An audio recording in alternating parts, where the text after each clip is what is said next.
You're dealing with back pain and don't know why it's happening or what you can do about it. Often a voice inside says, I've no time for that. This is more important. I need to take care of others, not focus on myself.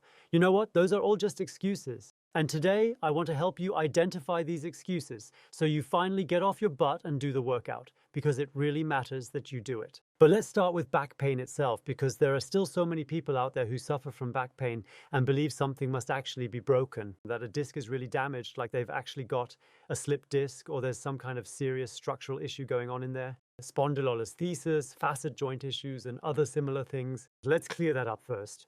When I first started dealing with pain back, I actually thought the same thing. I come from martial arts, and something always hurt. Often something was actually broken, which caused us a lot of pain.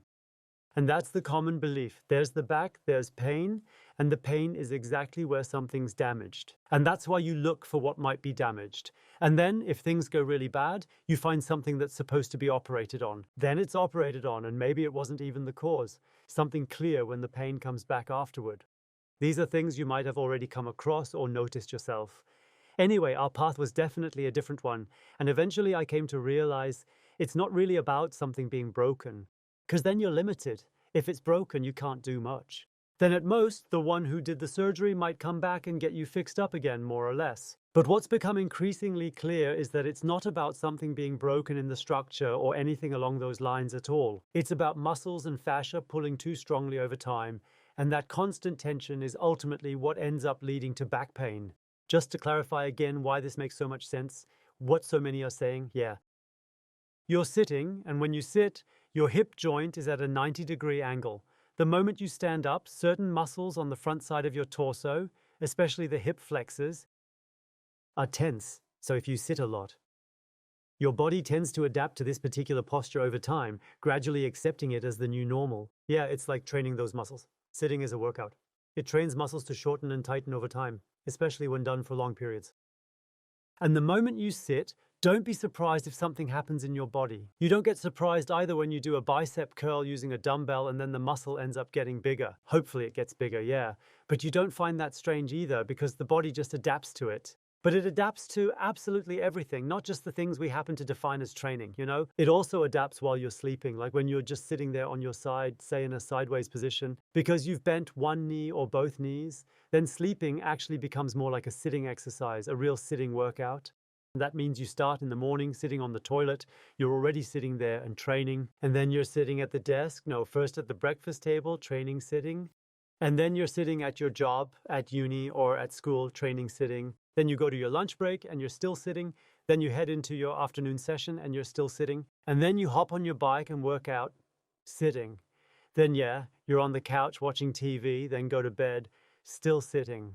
The day has 24 hours. Now multiply that by everything I just told you.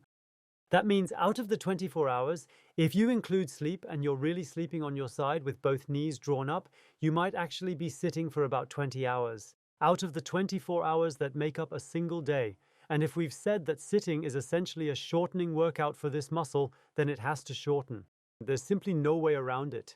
How on earth should this muscle not adapt to such constant training? Going back to the curls again, you might do them 3 times a week for about 15 minutes and the muscle adapts. We do this training 20 hours every day, non-stop. So the muscle keeps getting shorter and shorter over the years, gradually tightening more and more over time. And it gets to the point where most people, by the time they reach 60 or 70 at the very latest, start having problems with back pain. Let's quickly go over why that's the case.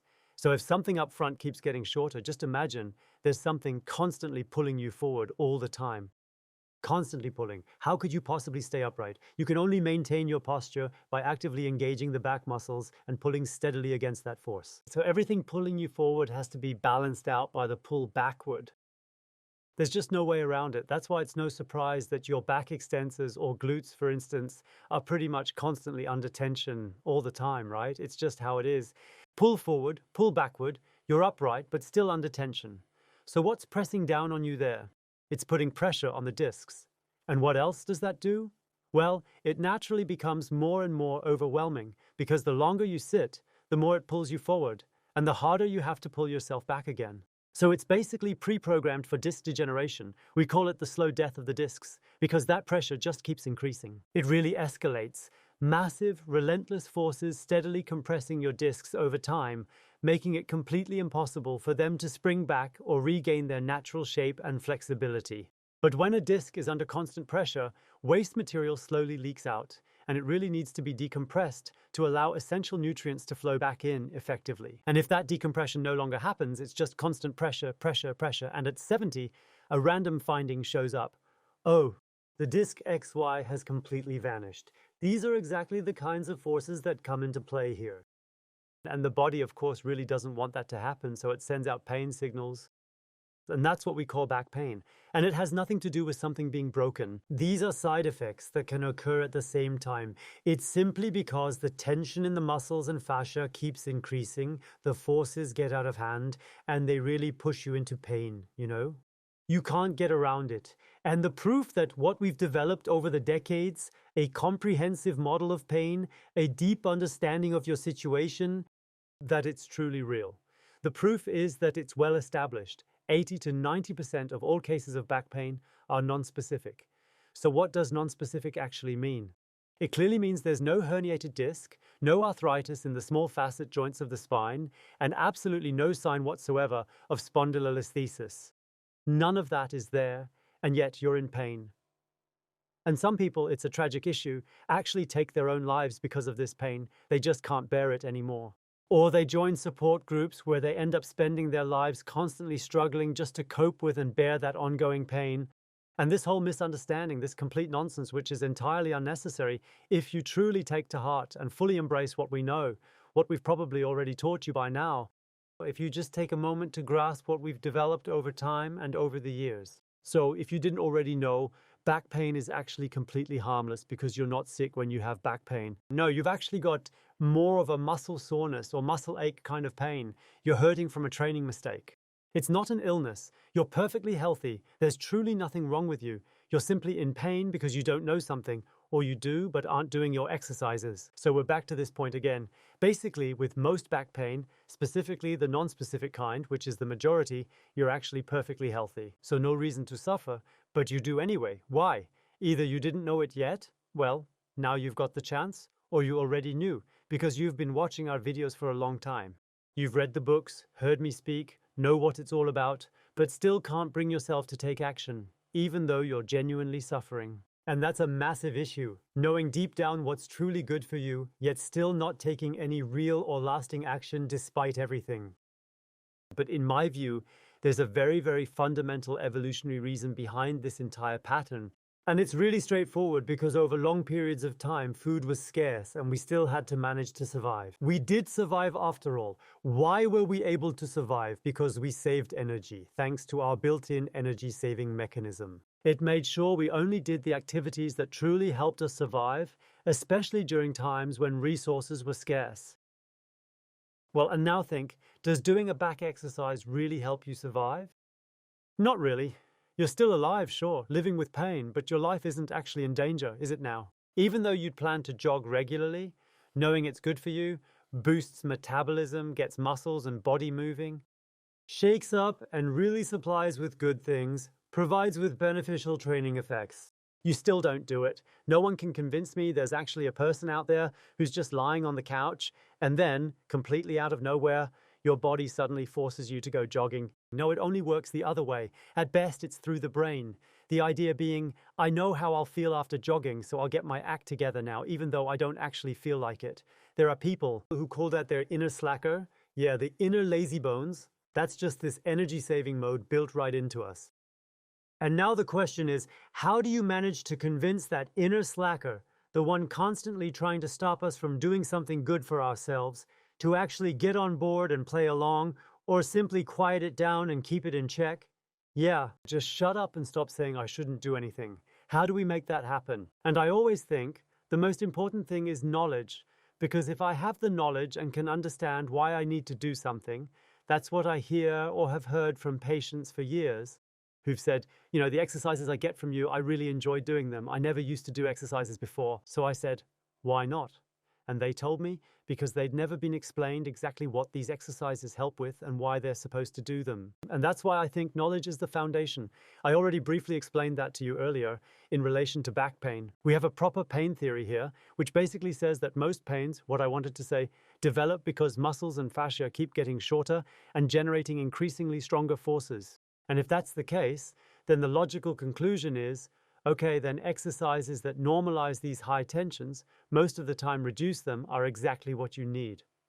Then it's totally the way to go, to do these exercises, because if this theory is correct, the one that's convinced me because it just makes so much sense, if this theory is right, then things have to get better. And now, just to briefly move on to the next step, first gaining an understanding of why it occurs, and then how these exercises actually work. So, what are these? Exercise is vague. Ours are bottlenecks. Why? Because they eliminate the bottleneck. The tight, shortened part is stretched back out, regaining its natural length and flexibility so it no longer pulls so intensely. And our exercises are really well thought out. Why? Because I know full well that deep down, everyone's inner pig still definitely has a say in the matter. And that's why, for the past 38 years, I've been fully dedicated to designing smart, efficient exercises that deliver the best possible results with the absolute minimum amount of time invested.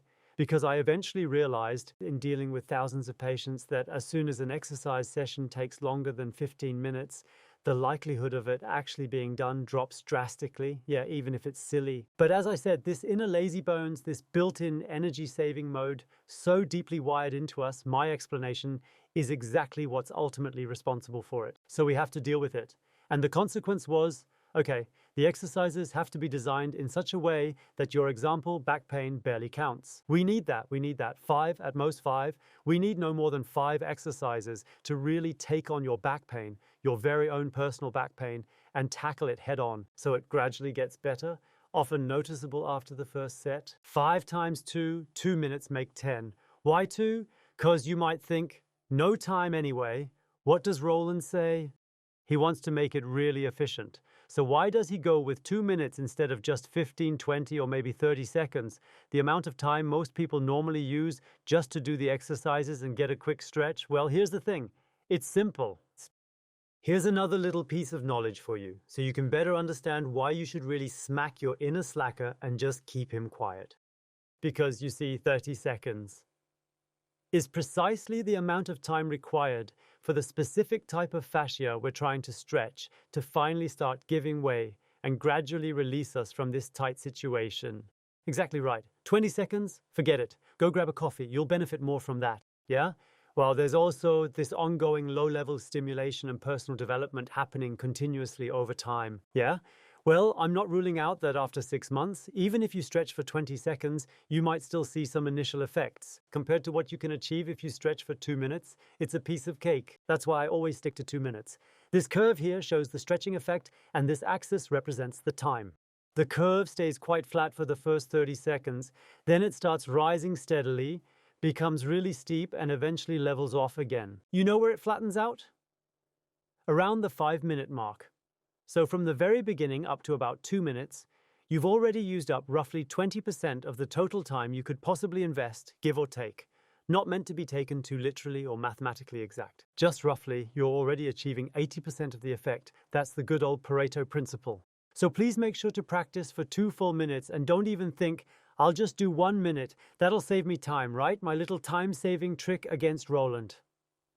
No, you won't get the effect you need, and that will just demotivate you all over again, which means you're essentially putting in the effort for nothing. So just 1 minute, half the time, that's simply not enough. So what actually happens during these 2 minutes? You need to understand that too. A bit more knowledge so you realize, whoa, this time is being used so brilliantly. I just have to go ahead and do it. So we're passively stretching the first 30 seconds. What does passive stretching mean? For example, since we're bent forward, we first need to spend the initial 30 seconds stretching back the other way, moving into the opposite motion. You could do that for 2 minutes as well, and by then, quite a lot would already have happened. But then all the little tricks come into play. What's the plural of trick 17 anyway? That's exactly what I mean, yeah. So you head into the second 30 seconds. What do you actually do in there? Either you're standing against the wall. Can you do that here? Yeah, there's a wall here, right? And you push against it. So the muscle that's been stretched, that one now has to work.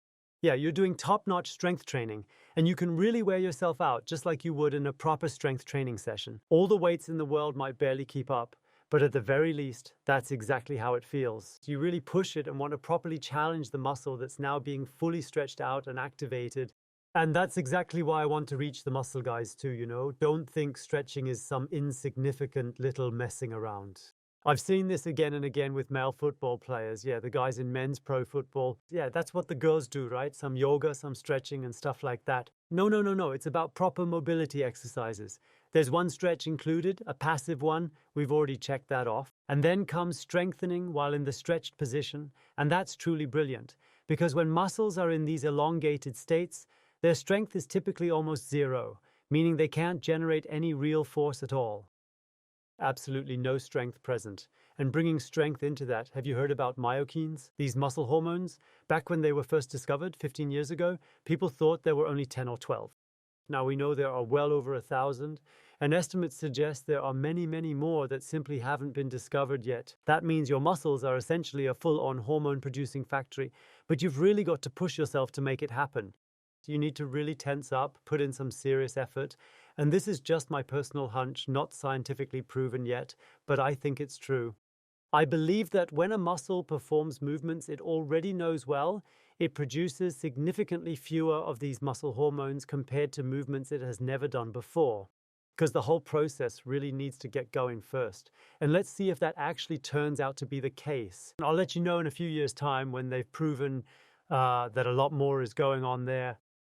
That means we get muscle hormones into the body that do us good, boosting our overall well-being, supporting muscle growth, of course, keeping us mentally and physically in top shape, and all the positive effects that come along with it. For whatever hormones are good for, then you get more stretch in there because you're really fully fatiguing that muscle.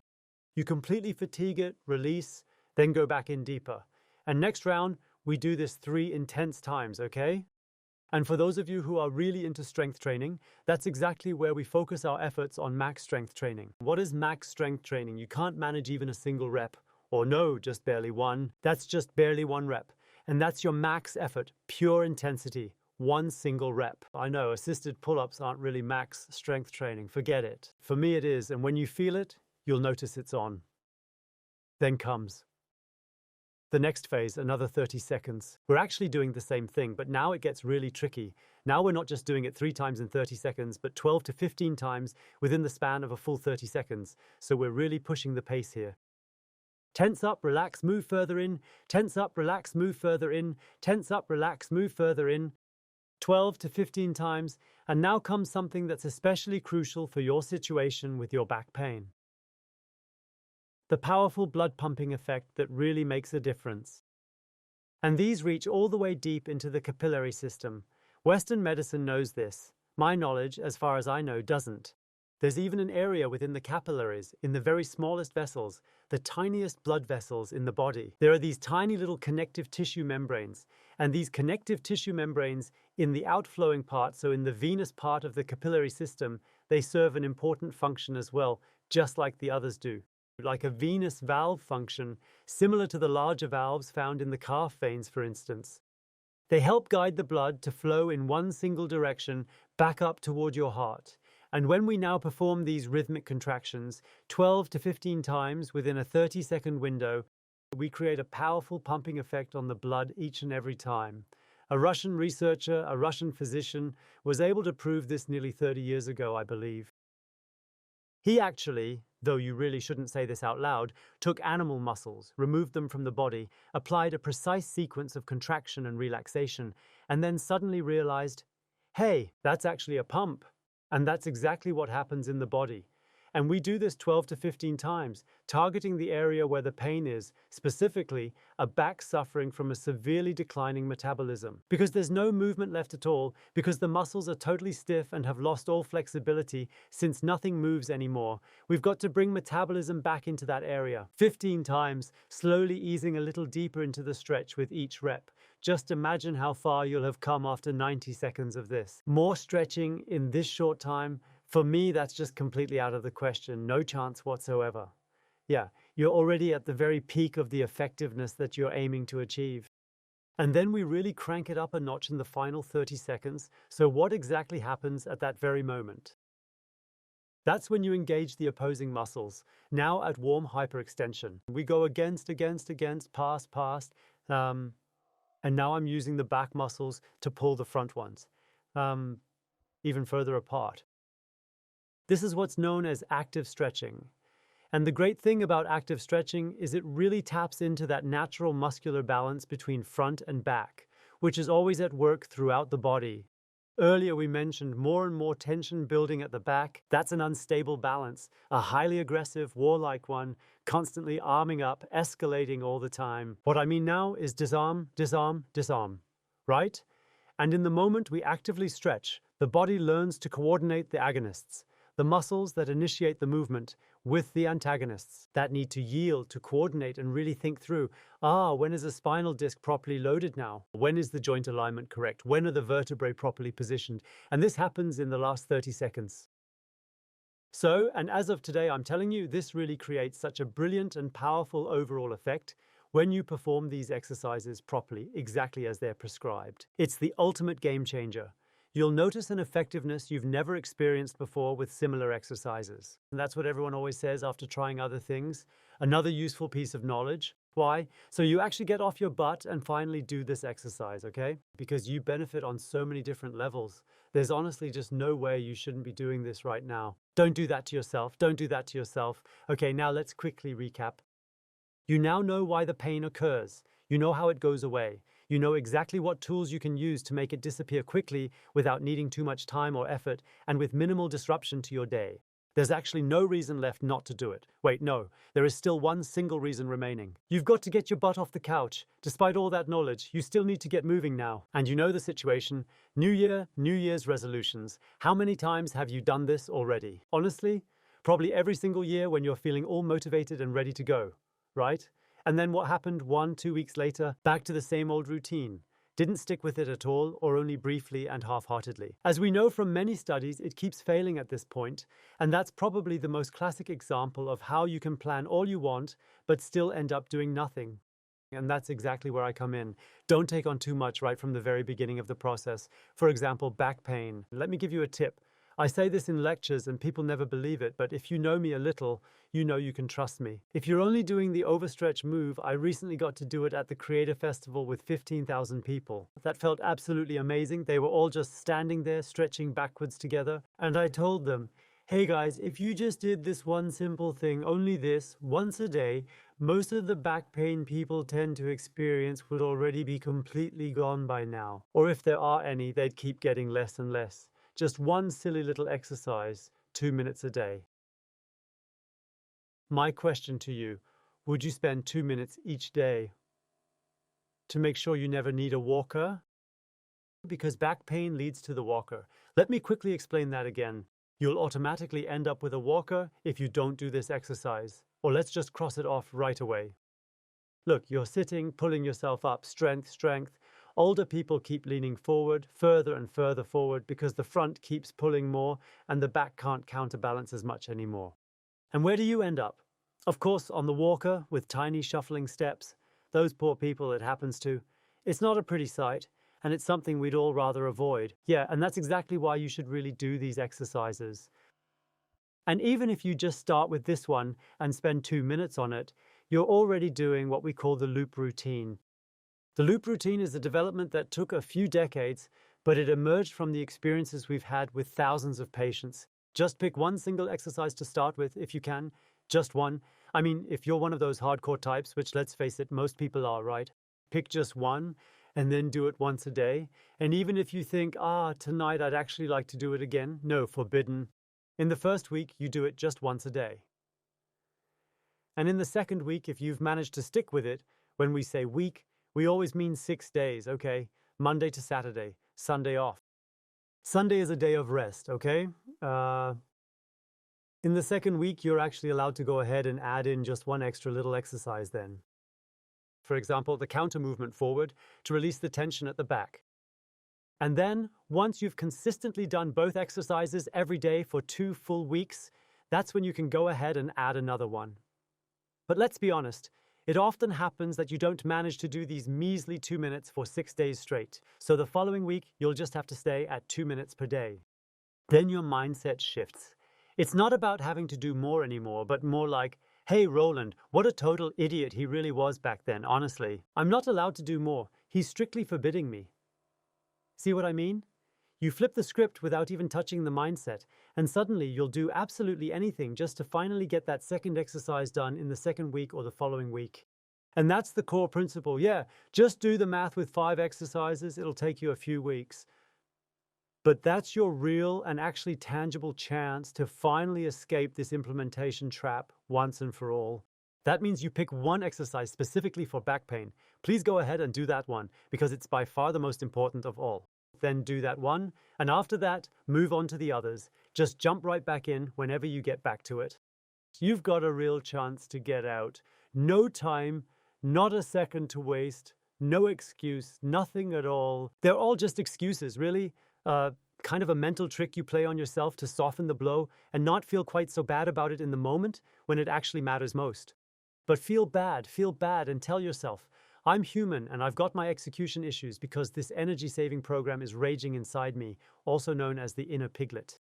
But now I'm just being smart, I've got the knowledge and truly know how to apply it effectively, starting with small units, gradually expanding them, and that ultimately leads to a truly sustainable approach. And if you do that, I guarantee you, if we meet at some airport, you'll come up and say, Roland, can I give you a hug? Because you've made it, and you did it even with back pain. But I'm taking it one step further because I know how tough it is to actually implement things. We've developed the Liebscher-Bracht app, and I only made it so I wouldn't have to keep giving talks like this over and over again. Instead, the system itself makes sure you know on a daily basis that there's always something meaningful to do. So there's, for example, a part in there, 8 minutes every day. You can even start with just 2 minutes instead of 8. And I'm putting in the extra effort just for you, filming a completely new video every single day, all 365 days of the year. And that's action, I tell you, yeah. But I'm doing it so you get into this routine because we need the routine. Don't forget this. Now let's take a different pause here. One more insight and a fresh take from you, really pushing you further ahead. Every person has their very own unique movement profile. You have yours, I have mine. Each of us carries a highly individual pattern of movement. That means the profile that captures all the movements we carry out over a 24-hour period. And your movement profile is what's led to you developing back pain, whether it's mild, severe, or somewhere in between. That means we need to consistently perform, according to your individual movement profile, the specific exercises that correct the imbalance and keep you free of back pain, effectively preventing any future problems from developing. And if you keep doing this exercise every single day for the rest of your life, consistently without fail, you'll stay back pain-free your whole life long. That's the rule, and it's fully seamlessly integrated into all the workflows within the app. You do these daily 8-minute exercises. On Sundays, there's a workout that prepares your body for the whole week. There's a pain section where you'll find specific exercises for back pain, of course. Exercises you can use not just for that, but for all other kinds of body pain too. Because the majority of pain we tend to experience is actually caused by muscular and fascial issues, just as I explained to you. As you can probably tell, I'm really passionate about this whole topic. I share whatever I can, whenever and wherever I can, because I really want everyone to know what they can do about their pain. It's really close to my heart. We're putting it out there through books, free YouTube videos, the app, which costs a little because it's a lot of work, and through training programs that we offer and so on. That's totally my thing. And maybe one more thing about the app. We have a clear goal. When we're way up there in age, whether that's 90, 95, 105, or even 15, you name it, we want to stay fully mobile and active throughout, riding bikes, playing soccer, dancing, doing whatever. And I believe that's possible. We just need to make sure that the body is trained in the right way. That was exactly the word I was looking for. And because it's so important for people to understand everything they can do themselves to free themselves from these pains, avoid getting them in the first place, and keep becoming more flexible. Then, and only then, please share this video with everyone you know. Because honestly, everyone really needs this, and they'll be so incredibly grateful to you for it.